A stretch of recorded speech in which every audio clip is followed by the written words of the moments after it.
बिस्मिल्लाहिर्रहमानिर्रहीम। अस्सलामुअलैकुम। Saudi Urdu news channel में आप सबको खुश आमदीद कहा जाता है।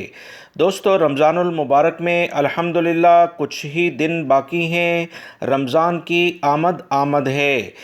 रमज़ान की आमद से पहले इसके लिए इंतज़ामात के बारे में सऊदी हुकूमत की जानिब से ऐलान कर दिया गया है कि वो अफराद और खैराती इदारे जो इज्तमाही अफ्तार कैंप लगाना चाहते हैं, इन्हें कुछ कवानीन का एहतराम करना होगा।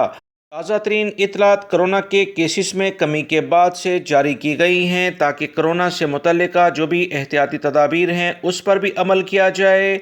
और सऊदी अरब के तमाम छोटी बड़ी मसाजिद में, हरम मक्की और हरम मदनी में बाकायदा अफ्तार का जो सेटअप है, कोरोना वबा से पहले जो हालात थे उसी लिहाज से नाफिज किया जाए। ये बहुत अच्छी खबर है, क्योंकि सऊदी अरब में रमज़ानुल मुबारक गुजारने का एक अपना ही मज़ा है।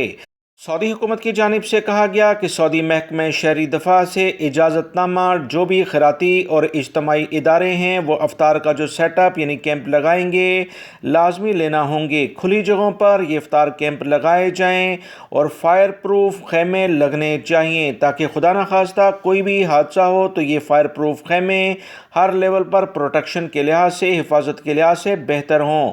सऊदी वजारत की जानिब से मज़ीद कहा गया कि इफ्तार कैंप के बाहर इंतज़ामिया का नाम और इजाज़तनामा आवेज़ा लाजमी करना होगा। अफ्तार कैंप लगाने वाले इदारों को मशवरा दिया गया है कि इज्तमाही इफ्तार शादी हॉल्स या तकरीबात हॉल्स में किया जाए तो ज़्यादा बेहतर है। मस्जिदों में इफ्तार दस्तरखान लगाने वालों के लिए मशवरा है कि जहाँ तक मुमकिन हो सके इसे मसाजिद से बाहर रखा जाए, यानी जो खुले सहन है वहाँ पर किया जाए, ताकि मसाजिद के अंदर खाने की बू ना फैले। इस अहम एलामिये के बाद मस्जिदुल हराम और मस्जिद नबवी के सहनों में इंशाल्लाह कोरोना से पहले जिस तरह से दस्तरखान इफ्तार के लिए और सहरी के लिए लगाए जाते थे, वही इंतज़ामात इस साल देखने में आएंगे। वीडियो लाइक करके शेयर भी कीजिएगा। अस्सलामु अलैकुम।